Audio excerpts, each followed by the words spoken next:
Hello. आजको हाम्रो टपिकमा चाहिँ हामी नम्बर सिस्टमको बारेमा डिस्कस गर्दैछौँ है। नम्बर सिस्टममा धेरै कुराहरू हुन्छ, तर पनि आजको सर्ट रिभाइजमा चाहिँ हामीले प्लेस भ्यालु र फेस भ्यालुको बारेमा डिस्कस गर्दैछौँ। प्लेस भ्यालु भनेको के हो, फेस भ्यालु भनेको के हो, र नम्बर कस्तोलाई भनिन्छ, डिजिट भनेको के हो, त्यसको बारेमा सर्ट रिभाइज गर्छौँ है। हाम्रो कुनै पनि नम्बर, जस्तो कि हामीलाई स्मलेस्ट नम्बर भन्नको लागि होस् या चाहिँ ग्रेटेस्ट नम्बर भन्नको लागि होस्, सबै नम्बर चाहिँ कहाँबाट स्टार्ट हुन्छ त, कुन नम्बरबाट हुन्छ त? हाम्रो यो 0देखिबाट 9सम्मको डिजिटबाट बन्छ होइन। यो 0 1 2 3 4 5 6 7 8 9 हो। यो 10वटा डिजिटबाट चाहिँ हामीले ग्रेटेस्ट नम्बर पनि बनाउन सक्छौँ भने स्मलेस्ट नम्बर पनि त्यहीँबाट पिक गरेर हामीले बनाउन सकिन्छ। अब यस्तै गरेर नम्बर भनेको के हो होइन, हामीले कुनै पनि नम्बर भनेको, अब हामीलाई यसलाई यो भनेको के हो त, यो 2735 भनेको चाहिँ यसलाई हामी के भन्छौँ त, नम्बर भन्छौँ होइन। लाइक एज डिजिट भनेको के हो त सेपरेटली हामीले 2 7 3 र 5 हामीले सेपरेटली कुनै पनि डिजिट भन्छौँ भने यसलाई चाहिँ हामी के भन्छौँ त, डिजिट भन्छौँ। यस्तै गरेर 2 डिजिट नम्बर भनेको के हो, 1 डिजिट नम्बर भनेको के हो। जस्तै कि हाम्रो कुनै पनि नम्बरमा 3 5 35 छ भने यो नम्बर बन्नको लागि कतिवटा डिजिटले बनेको छ त भन्दाखेरि एउटा डिजिट, दुईवटा डिजिट, त्यही भएर हामीले के भन्छौँ त्यसलाई 2 डिजिट नम्बर भनिन्छ। 2 डिजिट नम्बर भनिन्छ। के भन्छौँ र हामीले? भेरी गुड, 2 डिजिट नम्बर भन्छौँ। यसै गरेर हामीले 475 भनेको अब कतिवटा डिजिट होला त, हेरौँ है त। 1 2 3 कतिवटा डिजिट रहेछ यो यो हो। अब यस्तै गरेर हाम्रो 475 भनेको चाहिँ कतिवटा डिजिट नम्बर हो त, हेरौँ है त।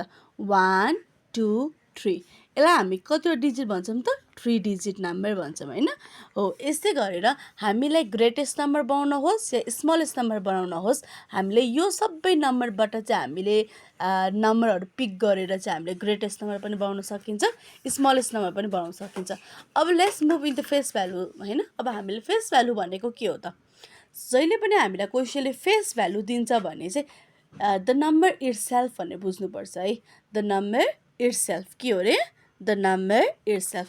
अब यो द नम्बर इट्सेल्फ भनेको के हो त, सेम नम्बर एज इट गिभन्स होइन।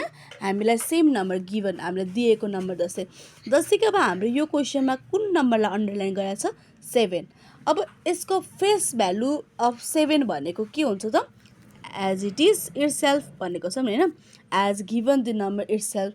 So answer is 7। Very good. So in the B number 7324 मा 4 मा अन्डरलाइन गरेको छ भनेको what is the face value of this 4, के हुँदो रहेछ त, अब द नम्बर इट्सेल्फ भनेको के हुन्छ answer? Very good, 4। So let's move in the let's move to the question number C. अब 1235 मा 1 भनेको अन्डरलाइन वर्ड दिएको छ। So what is the face value of 1 हो त, the answer is the number itself. So the answer is 1।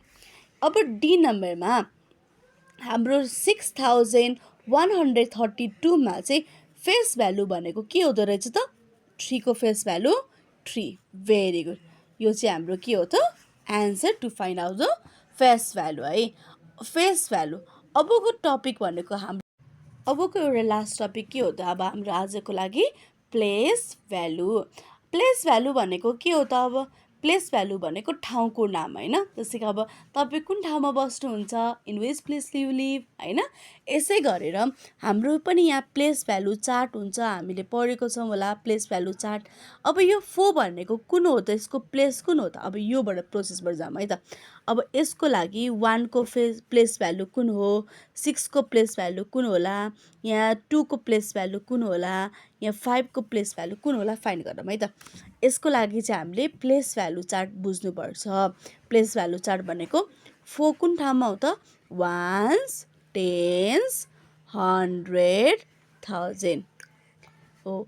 यो 1 भन्ने कसको कुन ठाउँमा रहेछ त, कुन प्लेसमा छ त, यो 1000 मा है।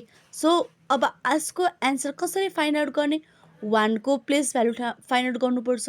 वानको प्लेस भ्यालु फाइन्ड आउट गर्दाखेरि हाम्रो फेस भ्यालु टाइम्स प्लेस कुन ठाउँमा बसेको छ यो 1000 मा। So what is answer 1000 equal to 1 times 1000 भनेको आन्सर कति हुन्छ त 1000 है त।